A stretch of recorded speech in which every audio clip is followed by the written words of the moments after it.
In this video, we're going to explain what an abstract is in the context of a typical dissertation, thesis, or research paper. The abstract is also sometimes called an executive summary, but strictly speaking, it's a little bit different. I'll unpack that later. If you're new to the oftentimes intimidating world of academic research, be sure to hit that subscribe button for loads of plain language, actionable advice covering all things research related. Also, if you're working on a dissertation or thesis, check out our free collection of easy-to-use chapter templates to fast-track your project. You can find the link to those in the description. So what is an abstract in a dissertation or thesis? Well, simply put, an abstract is a short but well-structured summary that outlines the most important points regarding your study. In other words, the key takeaways. The abstract section is usually about 300 to 500 words in length, about 1 page. But this can vary between universities, so be sure to check what your institution's specific requirements are. In terms of content, a good abstract usually covers the following essential points. Number 1, the purpose of the research. What were your research aims and why were those important? Number 2, the methodology. How did you carry out the research in high-level terms? Number 3, the key findings. What answers did you find in relation to your research aims and questions? And lastly, Number 4, the implications of these findings.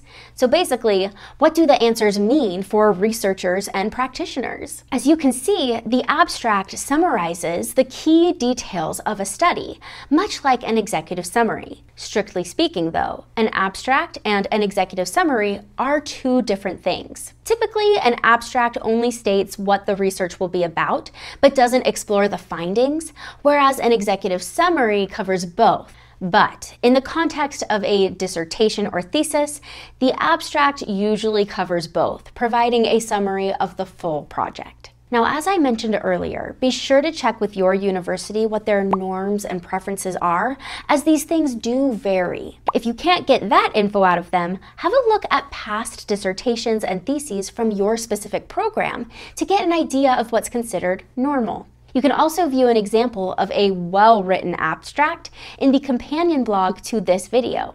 I'll include the link below. When you're writing up your abstract, it's really important to understand what purpose it serves within your document. There are 2 key functions you need to keep in mind here. Firstly, the abstract serves to inform potential readers of the main idea of your research without them having to read the entire piece of work. Therefore, it needs to communicate what your research is about, what you were trying to find out, and what your findings were. When readers are deciding whether to read your dissertation or a thesis, the abstract is the first part, and possibly the only part they'll consider. So make sure that it can stand strong on its own and sell your research.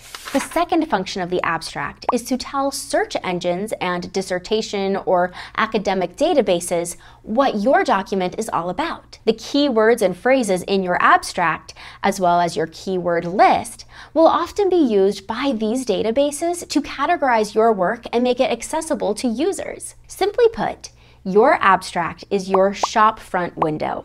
It's what passers-by, both human and otherwise, will look at before deciding to step inside. So it's super important to take the time to craft an abstract that clearly and accurately describes your study so that other researchers can discover it and build onto it. At this point, you might be thinking, but I don't even want to publish my research. And that's a fair point. Even so, you still need to provide an impactful abstract for your marker. Your ability to concisely summarize your study's focus and findings is one of the many things your marker will be assessing, so it's vital to invest the time and effort to craft an enticing shop window and get your marker interested in your study. Think about it this way. If your dissertation or research paper were a book, then the abstract would be the blurb on the back cover. For better or worse, readers will absolutely judge your book by its cover. One last tip, while the abstract will be located right up front in your dissertation,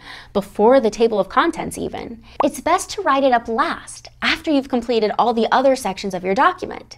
Understandably, it can be tempting to work on the abstract while you're still busy with other chapters. But this approach usually just results in wasted time, as you'll need to write and rewrite your abstract as your research project evolves, which it will. So save yourself the hassle and just leave your abstract to the end. You'll thank yourself later. By the way, if you want to learn about other common mistakes that students make when writing the abstract, check out our video covering the 5 biggest mistakes for this section. Also, if you'd like to learn how to write an abstract, we've got a blog post that explains that process step by step. So check it out, link in the description. If you enjoyed the video, please hit the like button and leave a comment if you have any questions. For more videos like this, check out the Grad Coach channel and subscribe for plain language, actionable research tips and advice every week. Also, if you're looking for one-on-one support, be sure to check out our private coaching service, where we hold your hand throughout the research process, step by step. You can learn more about that and also book a free initial consultation at gradcoach.com.